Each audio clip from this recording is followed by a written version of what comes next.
Hey everybody, this is Rydo, and we're back to the Lord of the Rings, the adventure card game. So, it's taking about an hour for each tutorial, and there's 5 tutorials, so you're like over 5 hours into the game before you even really are ready to start playing. That's quite a lot. I was also wondering, again, as somebody who doesn't really know that much about the Lord of the Rings story, if these maps are specifically showing us in general where we are traveling from. I would generally guess that over here on the left is somewhere, maybe in a long distance or a short distance, is the Shire, and over here on the right somewhere, in either a long distance or a far distance, is Sauron and Mount Doom, which I guess does say I know a little bit, maybe. Bilbo's sting is a mighty weapon. Glowing roar. We must recover it. Let us back along the trail. Master glowing is correct. Arwen said. Then pause to look from Bilbo to the dwarves. And speed is of the utmost importance. But Rocio knows these best. And she and I are blessed with the eyes of the elves. We will find the sword and pack. I will not leave these woods without sting. Bilbo exclaims in an urgent whisper so as to not draw the attention of any nearby creatures. And I not abandon Bilbo. Glowing added. Taken aback. Arwen offered a compromise. Rocio and I will take up this task with Bilbo. Brave dwarf. I request most humbly as Lady of Rivendell that you first carry word to Bjorn and return. Glowing grumbled to himself a moment. Though not pleased, he understood the import of her request. I will do as you ask. Reluctantly. Arwen bowed in thanks to the dwarves, and with Rocio made off with Bilbo. So the story is just continuing directly from what the story was previously in the previous tutorial. It's kind of ridiculous considering how the Lord of the Rings books aren't really that old. Maybe 50, 60 years old. Like, you're definitely not talking in the era of, like, Arthur Conan Doyle or 100 years ago or more. But really, Tolkien was kind of the first big author to create new worlds and new words, whereas even if you look at something like the Twilight Zone, which would have, I assume, come out decades after the Lord of the Rings books, you will see a lot of space aliens that just are named Bob and look like humans. Of course, a book can have the advantage of using other people's imagination to create new types of characters and describe them in weird and bizarre ways that you couldn't really depict on TV. That being said, I think my main point is imagination wasn't very big back in the day of Tolkien either. People were very much grounded in a reality, and the only real fiction... Ooh, that's the wrong word to use, isn't it? The only real supernatural or non-normal depictions you would have heard would have been biblical or religious based, and for the most part. So yeah, even today I know I've met a lot of people that have trouble wrapping their mind around fantasy, Tolkien fantasy in particular, because they live in a very concrete world where, or the only fiction they know is their whatever religion they were brought up with as far as supernatural stuff. Let's continue the game here. It is an honor to accompany the great Bilbo Baggins of the Shire. Let us hurry to find your lost blade, then return to the safety of Bjorn's Hall. There is a weirdness around The Hobbit and The Lord of the Rings in that there's like a Bilbo Baggins and then there's another Baggins character, I think, in The Hobbit. And It would have kind of made more sense if it was the same character, but I'm pretty sure it isn't. You have 2 lore heroes in this quest. This gives you access to certain lore cards that otherwise wouldn't be able to use. We'll explore this further during the quest. So, restore 1 health to a character, and it's a lore hero. And recover 1 of your non-unique allies. What does that mean? Non-unique ally. I guess it doesn't have a unique name to it, symbol. This being unique, I feel like, is the wrong symbol. But I do like the idea, generally, that unique cards would be in parallel to the uniqueness of the One Ring. Although, in all fairness, the One Ring isn't as unique as you would think, because it was magically designed to control a bunch of other rings. I think there was like a dozen of them made, and then the One Ring was made to control the other people who were wearing the others in secret. This grants Surge to the next ally played at the round. We don't know what Surge does either yet. And yeah, I was totally wrong about all the achievements unlocking. I'm making progress towards achievements, but I've actually only unlocked 1 achievement, which makes a lot more sense. One thing I could kind of complain about as far as Yu-Gi-Oh! Master Duel, which is a game I've been playing almost 3 times a week, every week for, well, it's been pretty much 3 times a week, every week for over a year. The problem with their achievements in Yu-Gi-Oh! Is you just get the achievements fairly quickly, first 6 weeks to 6 months, and you'll have all the achievements, and they haven't added anything new or really pushed the player to play more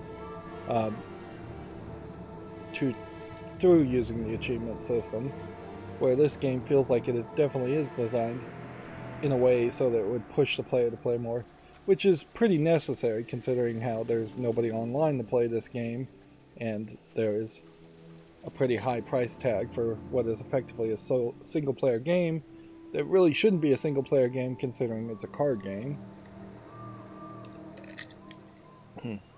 A player versus player card game. Previous quests have shown how ally and event cards work. Now you have access to additional card types, attachment, and event preparation. Why is preparation bolded and italicized? Well, let's look at each now. The quest begins. We've got some other things here we could look at, but I'm not sure all of it really matters. You do start with this, what is this called? Threat level being pretty high no matter what, because you always start with 3 characters. Unless you wanted to make a deck with really weak characters to start with. We'll start with attachment. Play Bilbo's cloak on Bilbo. Okay. So we have a card called Bilbo's cloak. It is purple gem.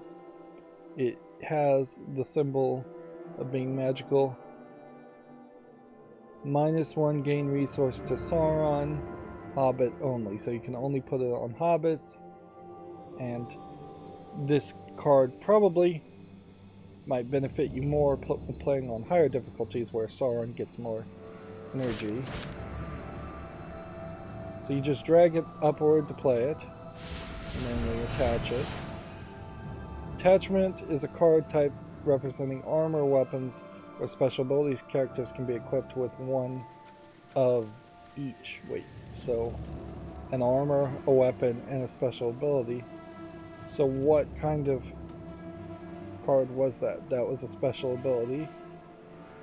And when we click on this, we can now see that there's a whole new attachment icon at the top here. Apparently there's a shadow ability, but maybe that only works for villains and Sauron.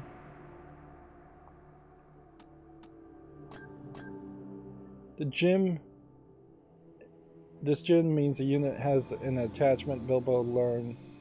Right click on Bilbo to learn more about attachments.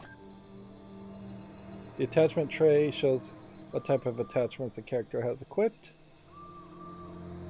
And see, this is where a deck building game makes sense, where a collectible card game could not make sense this way, because it would get really, really crazy to potentially be able to attach like 25 different things or double the number of types of attachment cards. Although I think collectible card games probably have done things like that in the past. Hover over the socket to see the attachment ability text. Now, notice that the tutorial here has kind of changed too, in that we're getting these pop-up messages where we can click anywhere to continue instead of having a checkbox under it. Now let's check out preparation cards. Play advanced warning. Exhaust the next enemy that enters play. Okay. Preparation is a special type of event card. Once played, it triggers only after specific conditions are met. Until triggered, the card is hidden from Sauron's view. So, there are trap cards, effectively, in this game. They're just called preparation cards, whereas the cloak is more of an equip card, and potentially we also are going to have spell cards, like this. It's amazing how many of these card games have almost exactly the same mechanics from Magic the Gathering, pretty much. But in all fairness, drawing 2 cards is something that likely almost any card game should have as an idea, and there's only so many ways you can easily describe an action.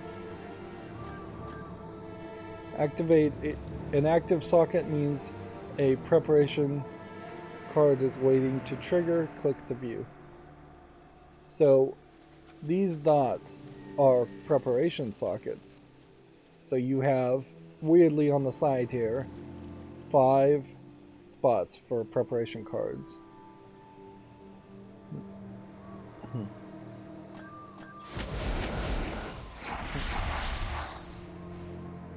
Sauron has played a treachery card. Sauron's treachery cards are similar to your preparation cards. They lie in wait and only revealing their effects after you take a specific action. They really are just complicating the game quite a bit here for no reason by changing the name. They really should just be preparation cards on both sides. It is going to create a weird question as far as if you could play multiplayer, player versus player, would you be able to play hero deck versus hero deck, or would one player always have to play as Sauron? Okay. Now, notably, they seemed to try and like they've basically tried to let me just play.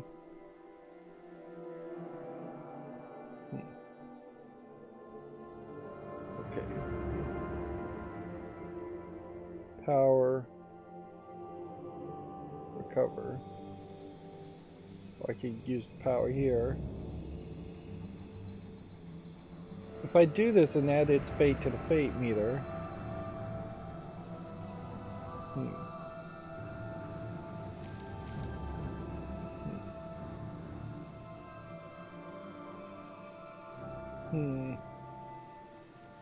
I think that's what I should do.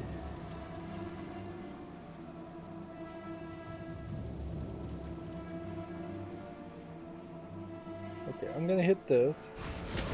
That's gonna add the fate and start this fate ability.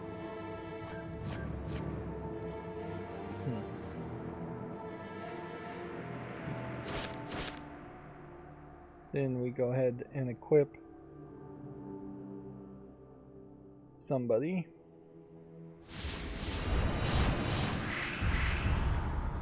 After you play a card, discard one random card from your hand.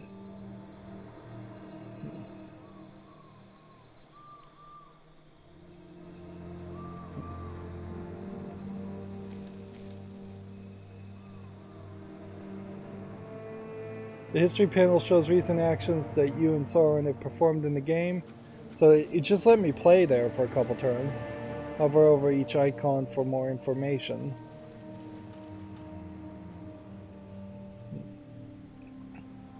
Treacherous fog.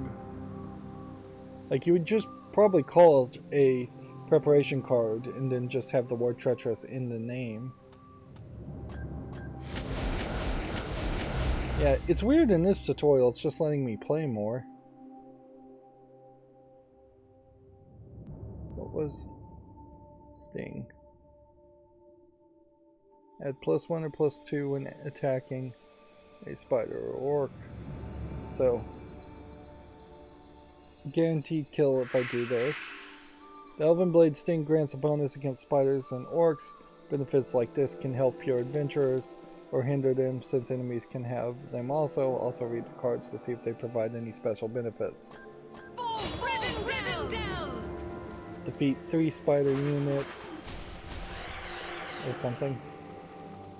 If you ever want to review or learn more about any gameplay terms or concept, use the glossary can help. You can access it through the options menu. Alright, so that feels like that is pretty much just completely giving up on teaching us anything new. So why do we have too many tutorials, 2 extra tutorial levels? You have a very long glossary, although weirdly, we'll see if this happens the second time, it felt like when I clicked the glossary button for a brief second there, it loaded in Japanese. I didn't see it this time. Maybe that's just a first time thing.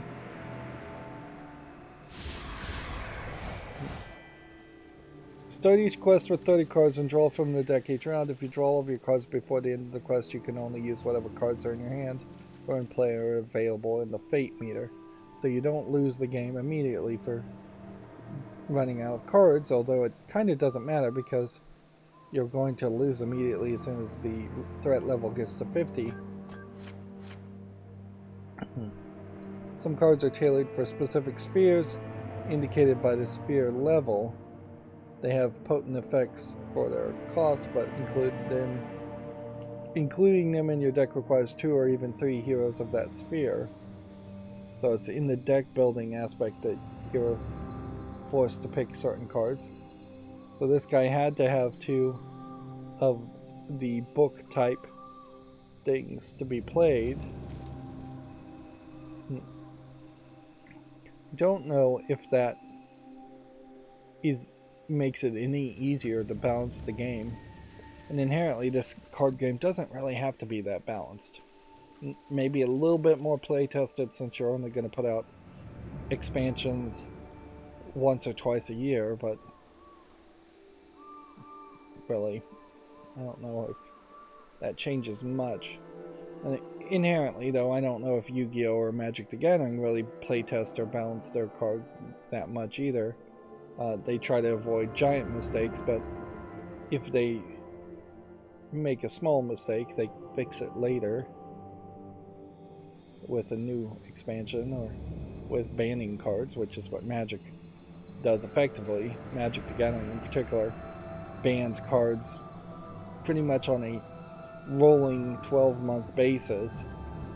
So as far as tournament play goes, you can play any cards obviously in your own home by your own rules if you want to. Okay, we have a block, a guard. What's the difference between block and guard?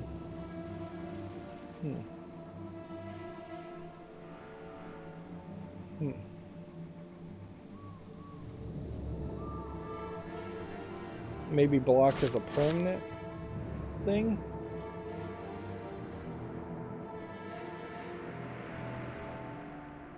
Well, let's go ahead and do this. Short escalates in longer ones.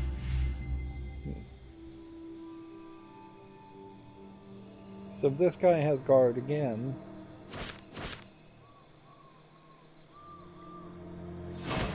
well, it seems to me like you just start with guard. So I'm not sure what block really would do. Of course, I could have just attacked with this and killed something.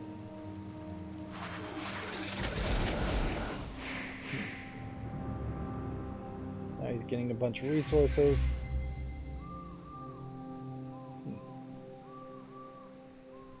Let's see if we can use this guy's power. Takes me back to my old days as a burglar. Steal his resources.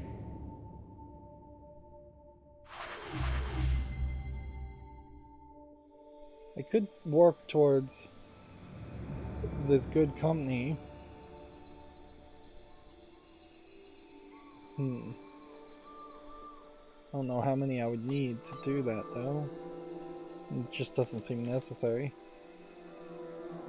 What does block do? Let's just check the glossary again. Block. This keyword reduces the damage taken for each attack by 1. So it's not complete reduction of damage. It's just 1 reduction of damage. Alright, well.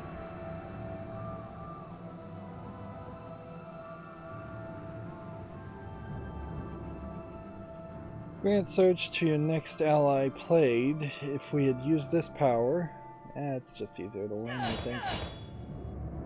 You've completed the goal for this location. Travel now to avoid the looming threat.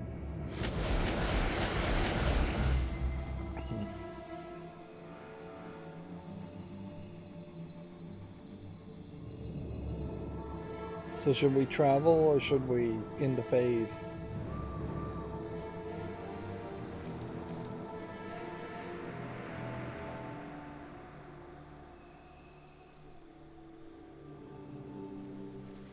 I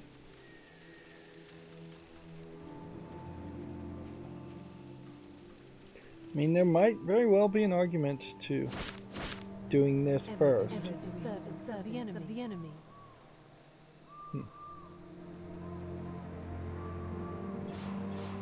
Now, why would I do that? That way, I'm just in a better position potentially if they do something weird in the next fight. Arwen stood closer to Bilbo. A click, We got the travel button hover showing up again. Legs and mandibles approaching. She worried that she and Rossy could not alone provide the protection they had tarried much longer. I fear that we may not locate your pack, friend Hobbit. She whispered. Perhaps it is time we retire to the safety of Yon's Hall for the night. We can resume our search tomorrow in the light of day. Spiders closed in all around. Some skittering along the leaf-strewn forest floor, while others dropped from the branches above. At the edge of their vision, a great spider menaced them, much larger than the rest. Was it directing the others? If so, for what purpose? Bilbo swallowed hard, feeling fear, despite the reassurance he felt from his companions. I think you are correct. He chuckled. A force he did not feel. Let us depart this place presently. So yeah, we're getting a lot of story here in the tutorials.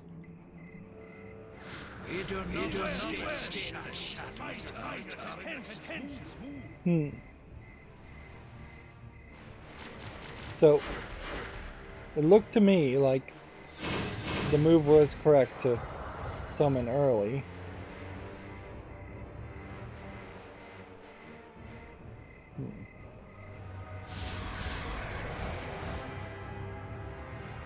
Somewhere I've gotten a star brooch. Gain Stalwart. Stalwart is a powerful keyword that gives a unit 1 extra action each turn.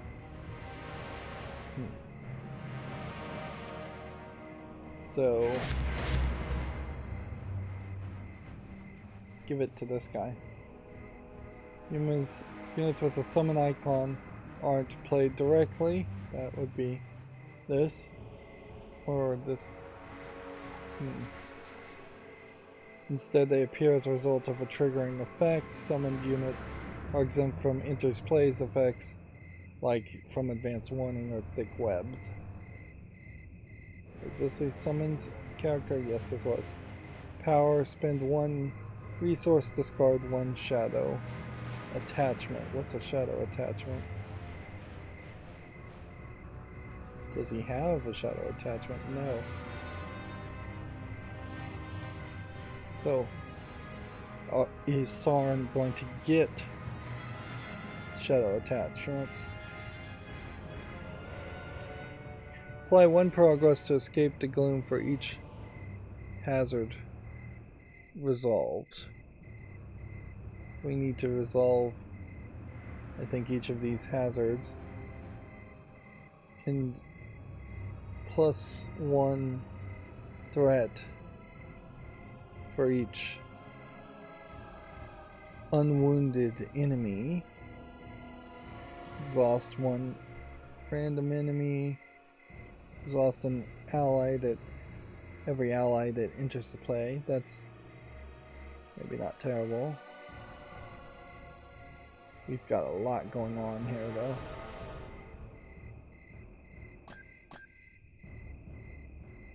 Alright. Do I want to replace that? No.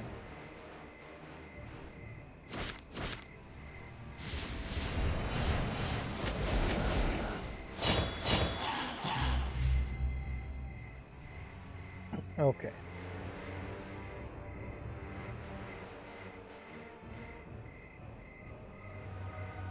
So this one has Sting on it. So let's go ahead with that attack.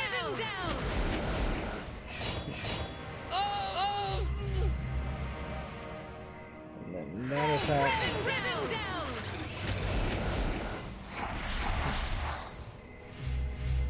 You just put down a treachery card.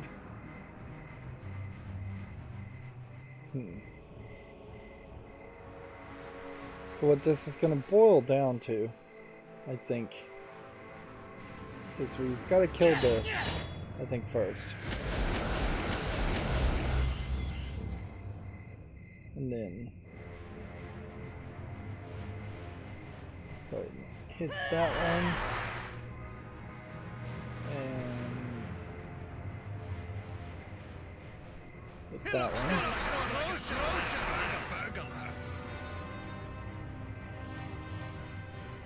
Then what's our next target? Exhaust a random ally is not bad. Exhaust every ally that enters the play. Are allies literally only in my deck? Are his cards not called allies?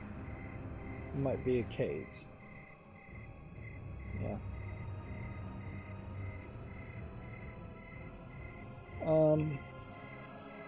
Every ally sounds like our next target.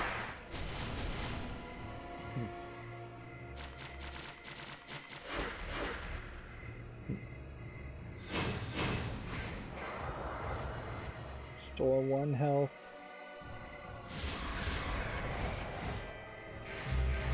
We now have Gandalf. You receive the card with a fleeting keyword. Units with fleeting leave play at the end of the same round in which they're played. Fleeting arrival, draw 3 cards or deal 3 damage or -3 threat. I'd assume, in this case, we play this, but let's start by doing this.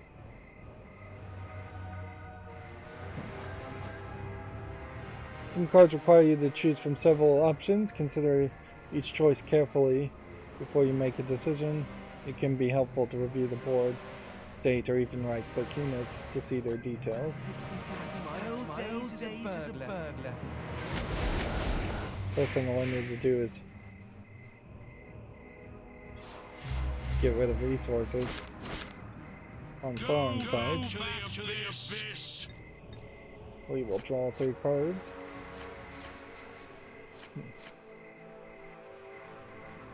Then we could -1 for each cost, minimum 1.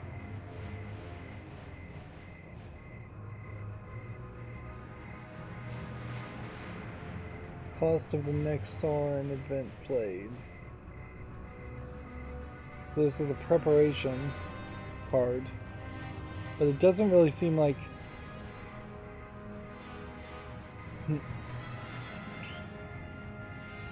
I don't understand why I would want to trigger that.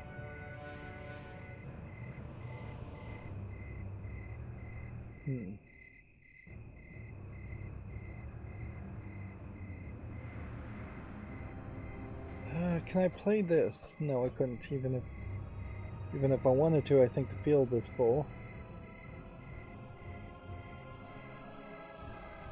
Those 2 resources to each player is not terrible. Let's go ahead and hit that. And then just go ahead and hit that. And then we just need to do another attack here on one of these. And we'll have accomplished this goal. Bilbo captured. Spiders swarm all around, creating a wall of Bilbo's bodies. Try as you might, you cannot. Man, that text is small. Prevent them from taking Bilbo. One moment he's fighting beside you, the next he's engulfed in webs and spirited away. So, to what fate you cannot dare, nor you cannot dare not imagine. Okay. Now what triggered that effect? It wasn't a treachery card, though, and it wasn't a fate thing. It was just a storyline thing.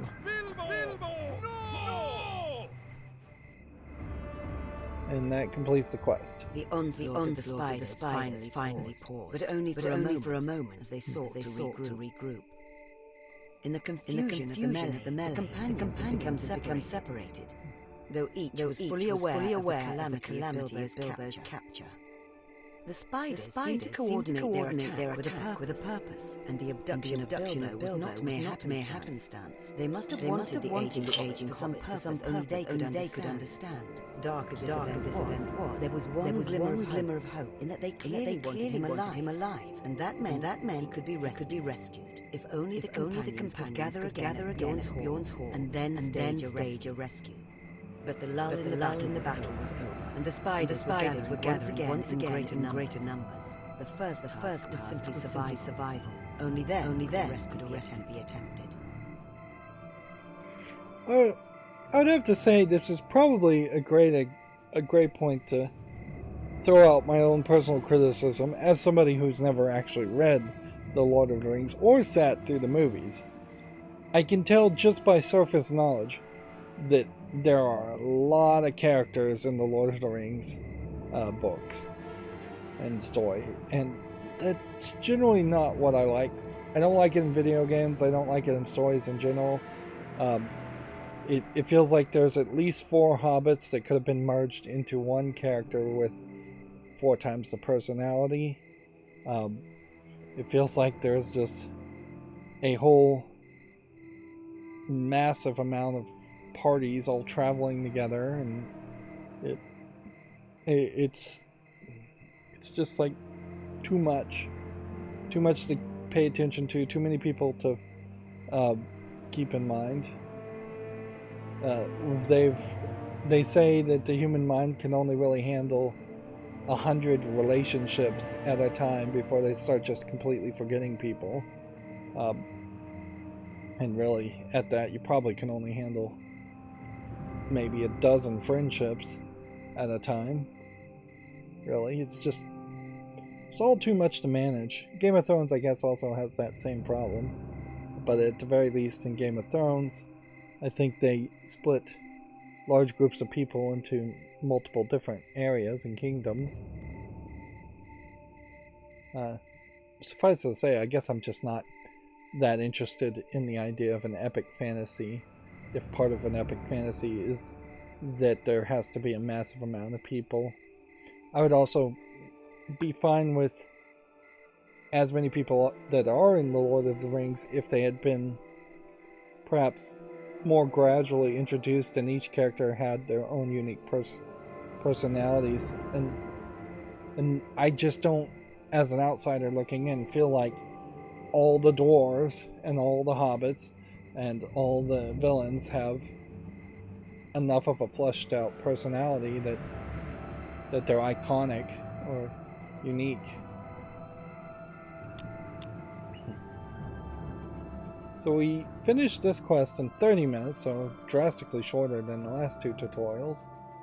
And we've unlocked another deck, which I suspect that means that we could probably get away with doing the other tutorial in this episode.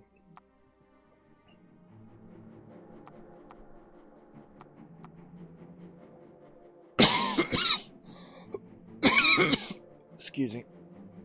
So we just unlocked the Shadow's Reach deck, which means I don't really know if we got the Explorer's deck or the Battle deck in the previous tutorial, because these are, I guess, out in alphabetical order.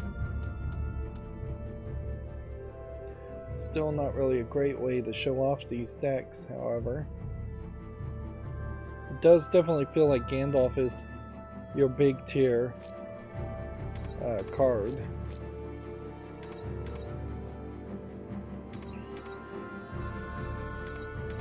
Which would make some sense. And here's, I guess, well, when you come in and out of this, you can get a brief flash of the map, but that's really the only point you can see the map.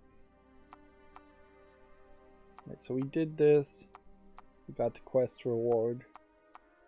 Now this deck building challenge here may literally not even be a story narrative in a game at all.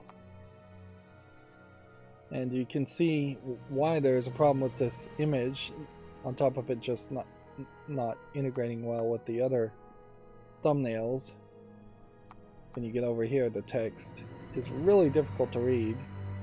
This tutorial quest walks you through how to create and customize decks using your own adventures.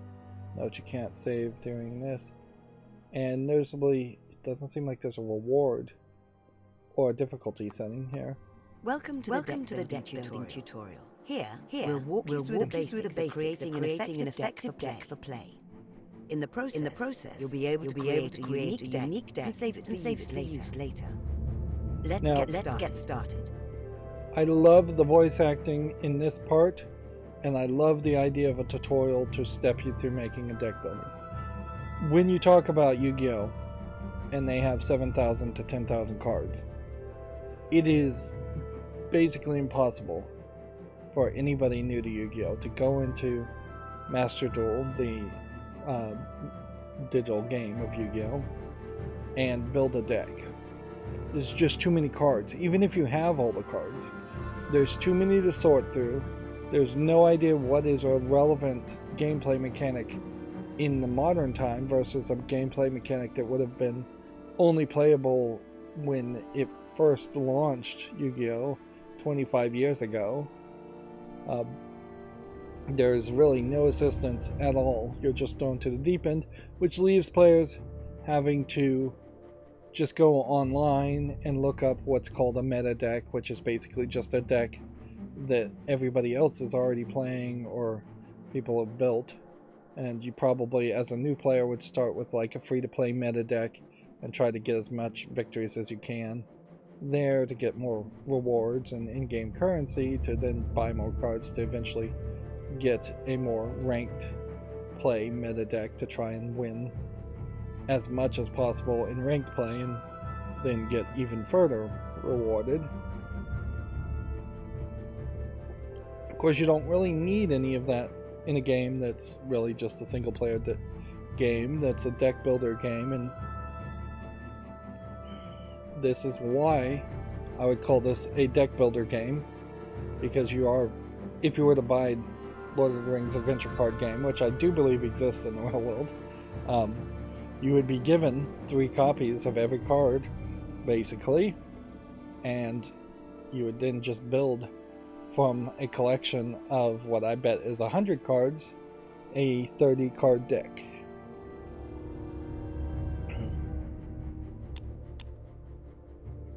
This is the decks menu where you can create and edit decks, review and purchase cards, select alternative art for your heroes. Now the purchase thing, I don't know about that. I just wouldn't be surprised if at some point there might have been some actual in-game purchases for real world money, and they just have changed it out for the definitive edition and given up on that, or if it always was just with fellowship points. Normally in a game, if there was real world money, you would have at least 2 currencies or a advertisement somewhere as to how you could buy the fellowship points. Let's create a deck. To do so, you first need to switch over to the deck building tab. Select the deck building tab to continue. Next, left click the create deck button to create your own deck, and we'll just call it new deck. This is the gallery of all the heroes currently available. You can right click on any card to bring up detail view. Select a hero to check out their details. You can right click in the card to bring up their detail view. Did we really need 2 of those? In this hero card view, you can select alternative arts from the challenge. Take a look at the hero's details. Whenever you're finished, simply click away or click the back button. Alright, so let's try something here and go with the low threat deck. Let's create a deck. First you need to form a fellowship of heroes. To do that, select 3 available heroes and add them to your deck in the sideboard. I guess that's probably the idea of why there are so many characters in the Lord of the Rings book, is that the Fellowship of the Ring book, I don't know if the book is really a trilogy or not. I think it is called the Lord of the Rings trilogy, and then I think the first book is the Fellowship of the Rings, and then the last book is Lord of the Rings, and I couldn't tell you what the middle book would be. Let's see. You've chosen a Spirit Hero. Spirit Heroes specialize in showing Sauron's abilities, affecting Sauron's abilities and cards, and excel at exploration. I feel like there's an overlap here where I'm going to get one of each type of character, and they've limited me specifically to that. You've chosen a Tactics Hero. Tactic Heroes are known for the brute strength and specialize in combat. Can I take it back? Nope.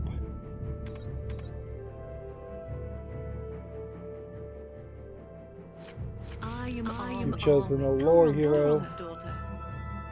Lore Heroes specialize in enhancing or healing heroes and allies. Somebody smarter than me would have to explain to me how you could potentially have elves have children at the same time scale as dwarves and humans, because elves, I think in general, are considered still, unless I'm thinking of a completely different lore, I think they're considered children until like the first few thousand years of their life, and something about them in this kind of dreaming state mentally when they kind of wander around and are just out of it. I could be totally wrong about what I just said completely, but my point being there, a elf child showing up doesn't make as much sense as, say, a human child showing up. It is kind of surprising that nobody has tried seriously to make a Lord of the Rings The Next Generation set just like 10-20 years down the road with the next generation of heroes. Your fellowship has been formed. Next, you'll create a complete deck of 30 cards to support your heroes and their adventures. This view shows you the current card collection. You can specify which cards you wish to see at any time by using the filters on the sidebar on the left.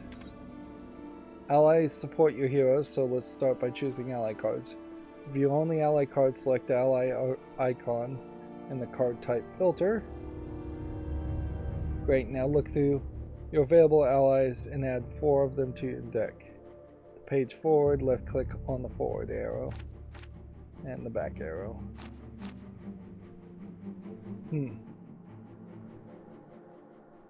Well, it doesn't seem to me like you've got really too much choice. So take one of those, now add 3 more.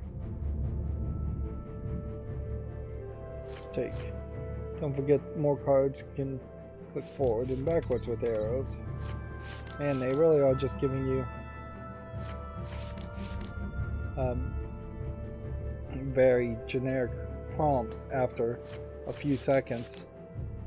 Nice, let's look at event cards, select ally icon again to turn off that filter under the card type. Now select events. Event cards affect the current game board when played, then they are discarded immediately after, so make sure the time they're used for maximum impact. Go ahead and add 4 event cards to your deck. Alright, 1, 2, 3. And before we click 4, we'll just show that, yeah, you don't really have a lot of cards, either because they're limiting you in this tutorial or because you just don't have a lot of cards in general.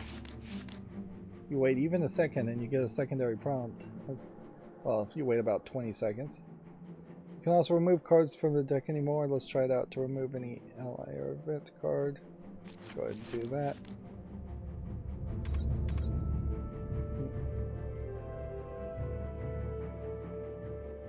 Ally or event card.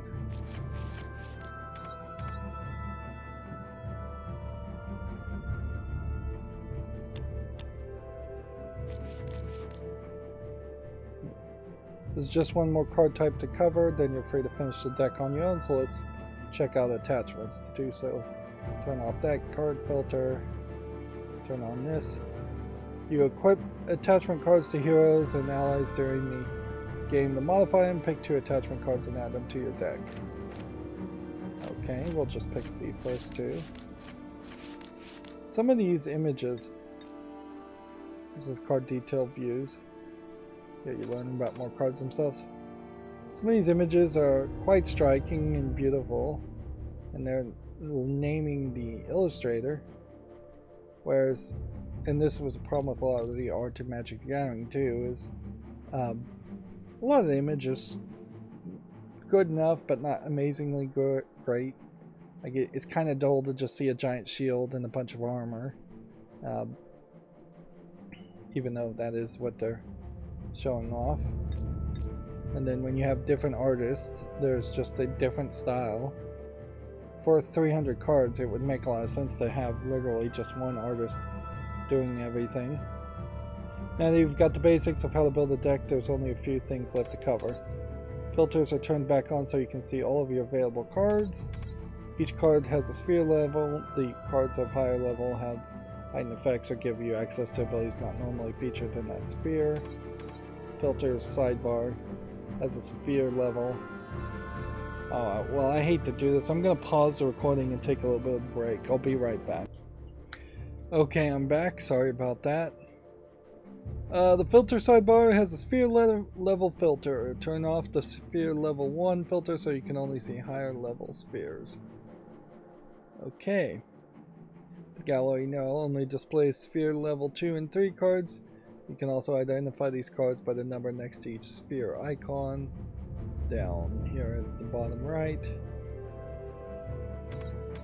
To include higher sphere cards, the deck must have a number of heroes from the sphere equal to the card's level number. So You need 2 heroes of the same sphere for a level 2 card, and all 3 heroes for a level 3 card, which I guess the equivalent idea here is that each hero is going to be basically the equivalent to Magic the Gathering, have an all-red deck, potentially allowing you to pull off a strategy by playing level 3 red cards. Although red is not the truth of it, it is instead whatever this symbol means. So you could specialize and make a deck with all one color and play stronger cards, or you could play a more diversified deck, which probably is what you really would want to do, and not be able to play level 3 or possibly even level 2 cards. Inherently, though, this is creating more of the idea that you would build a lot of decks. Since it is a deck building game, the implication there would be that you would want to build more decks overall.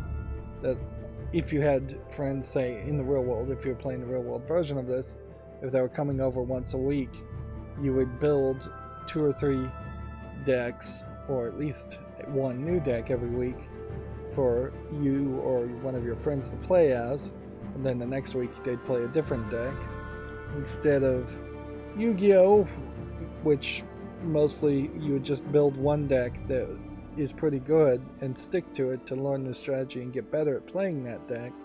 There really is no thought in this concept of playing a deck and playing it over and over again. And yeah, there are artificial constraints when it comes to Magic and Yu-Gi-Oh! As far as what cards, well, not Yu-Gi-Oh! Actually, just Magic the Gathering, with their rotating out of cards being playable in tournament play. You have this artificial constraint in which you constantly have to build a new deck, because the cards are no longer playable after a while. I guess inherently I probably am not a big fan of deck building in general. It takes a lot of time. It's a lot of prep work that I just don't want to spend. So inherently I don't think I would want to play a deck builder game too much. So I'll probably play this game mostly with just pre-built decks. While you can't add sphere level 2 or level 3 cards in this tutorial, you should experiment on your own in the deck builder to create decks that feature multiple heroes from the same sphere. Remember, they gave us one of each color, one of each sphere of influence, so they made it impossible for us to play level 2 even. And weirdly, we picked 3 of the 4 different spheres and got a prompt based on what we picked, but we didn't get the prompt of the one we didn't pick. But it would have really made a lot of sense to simply have another text prompt that said the card you didn't select is of this sphere and those kinds of cards mean this. Although it wouldn't have let you change it even after that point. You should have a good handle on the different card types, so go ahead and fill the rest of your deck. Feel free to add or remove or otherwise change the cards you already have. To use a deck in a quest, it must have 30 cards, not including your 3 heroes. Okay, 3 heroes and 30 cards, which I guess that means when you're carrying around a deck like this, the first 3 cards would be your hero cards. You must save a deck with more or fewer. You may save a deck with more or fewer than 30 cards, but you can't play it until it has exactly 30. Okay. And it looks to me like it's going to absolutely just force me to build the rest of this deck. So 2, 3, 4. Those 2 were locked.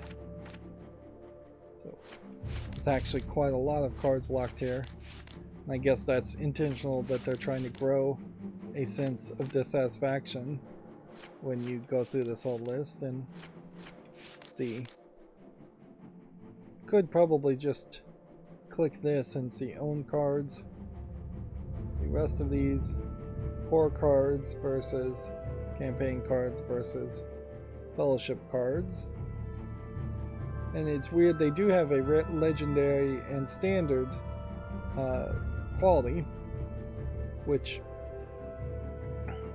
I'm a little surprised that there isn't something closer to like a rare and then a uncommon and then, or a common, uncommon, super rare, rare, ultra rare, just 4 or 5 different tiers.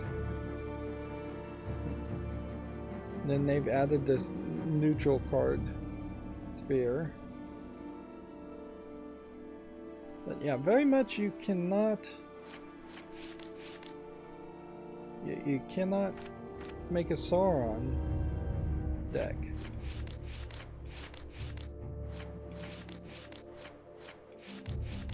So we are very much just picking the cards that you would expect somebody would pick if they just wanted to finish the tutorial.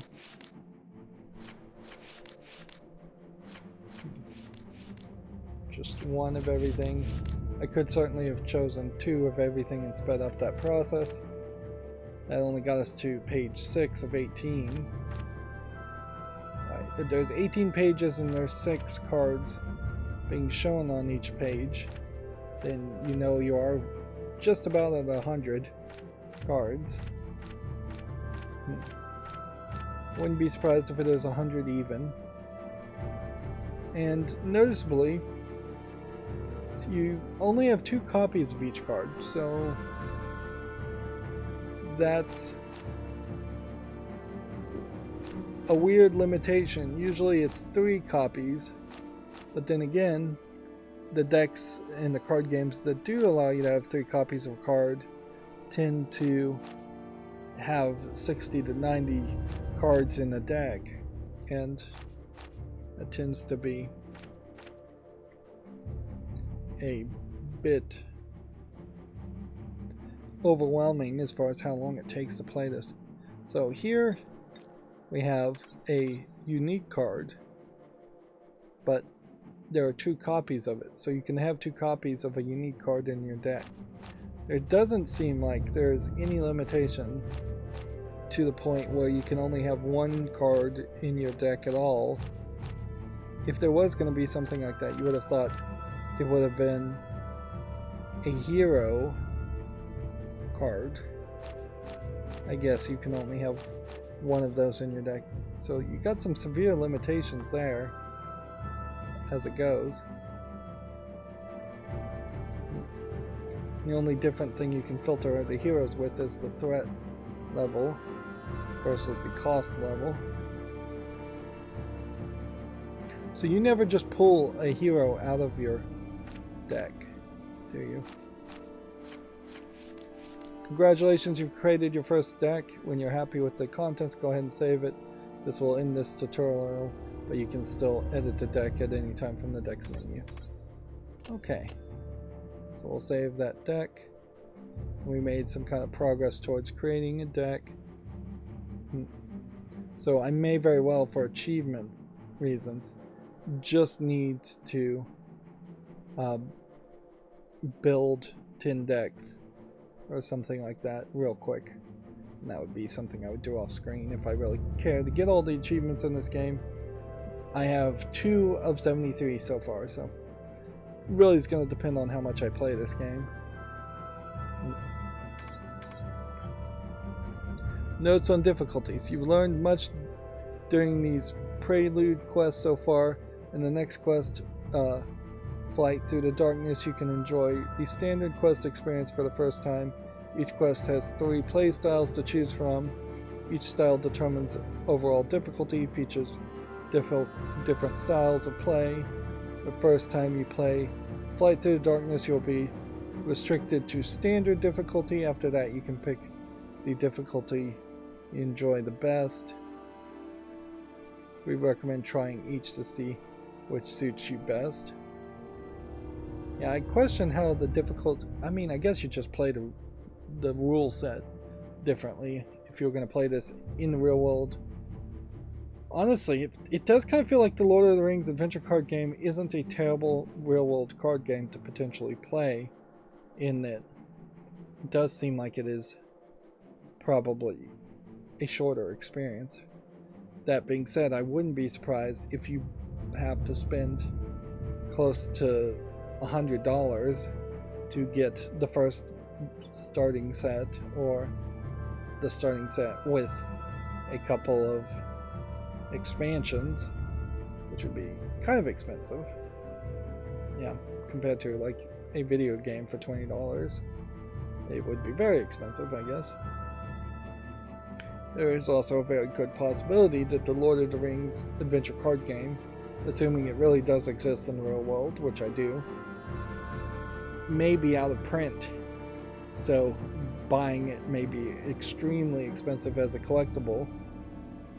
The different difficulties of this game, if I get back to paying attention, is standard for casual players who want to enjoy the story at a lower difficulty level. In standard upkeep, during upkeep you gain 3 resource and draw 2 cards per round, while Sauron gains 3 and draws a full hand. Advanced, this style offers more difficulty with an even combat balance. In advanced game, during upkeep you gain 3 resources and draw only 1 card, while Sauron gets 4 resources and draws a full hand. And then expert is for players who feel they know the game inside and out and wish to prove their skills. In expert game, during upkeep you gain 3 resources and draw 1 card, while Sauron gains 5 resources and draws a full hand. So this is still tutorial 4. And it doesn't seem like I can click it to see the quest rewards or anything like that. I'm not even sure we really are going to start a battle.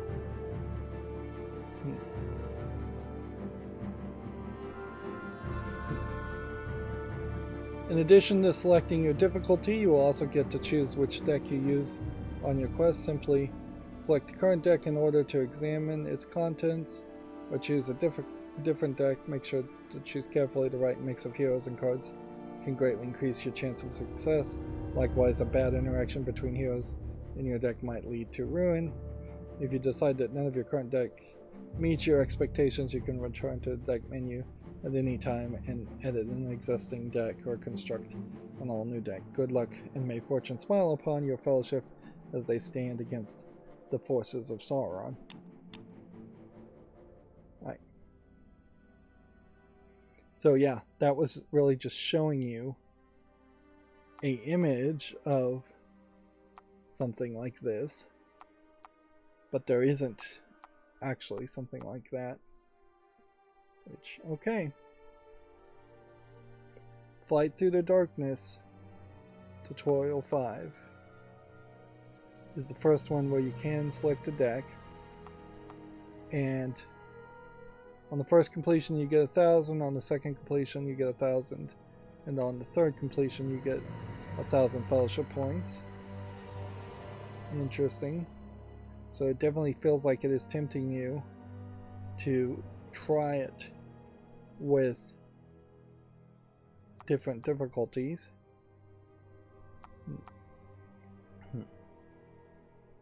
You don't actually have to do it on 3 different difficulties, and you're not getting any different amount of fellowship points.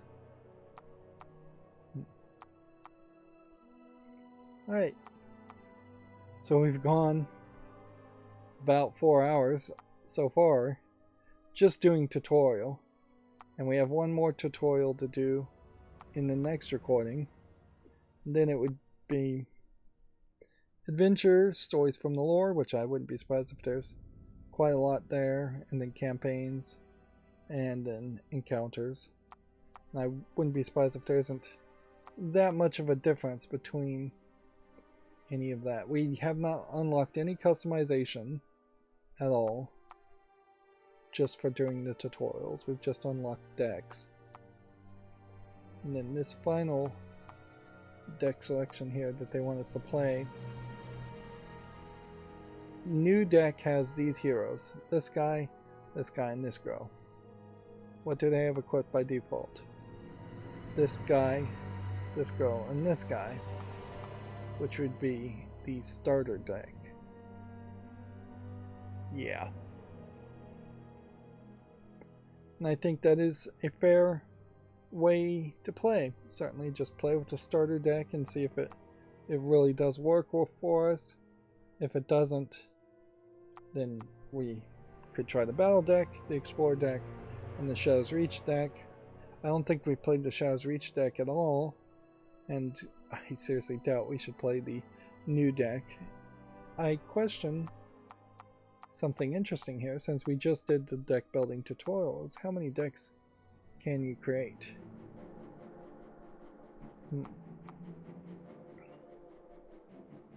Looks like there's at least room for 9 decks. I wouldn't be surprised if there's some limitation, but we can see you can scroll, so there may not be really any major limitation.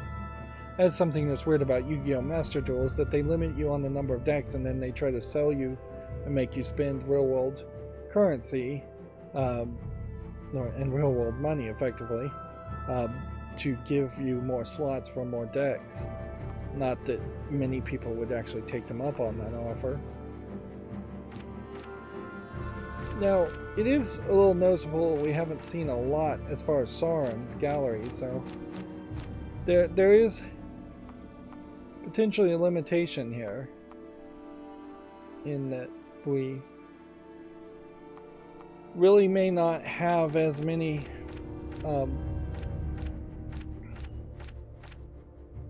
really may not go that far in variety with the Sauron enemies. It may all be spiders and then eventually orcs, I would assume, but I don't know what other animals you'd really run into.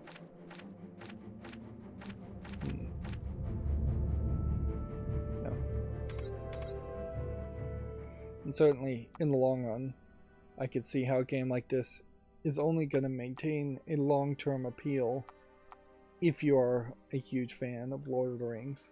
If this was just a random deck builder game set in a fantasy universe, just called Fairies Lore or something like that, I don't think that there's anywhere enough variety or any kind of unique gameplay mechanic.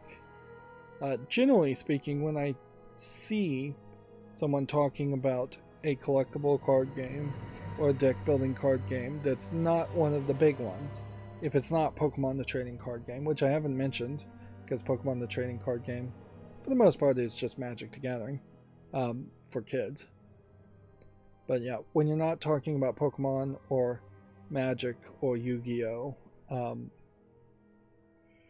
every other card game that I've ever taken notice of usually has a huge twist to it. Just a completely different kind of mechanic, a completely different looking kind of game board, something very weird and unfamiliar, something that looked like it would be kind of hard to learn, and that's probably why those kinds of games are not very popular, is because people don't want to learn 20 different types of card games. Well, anyways, that's going to be it for this recording. As always, I ask you to like, share, subscribe, comment, and watch every second of my videos. If you want to support me further, there's some links down below in the description box. Thank you for watching. Have a good evening.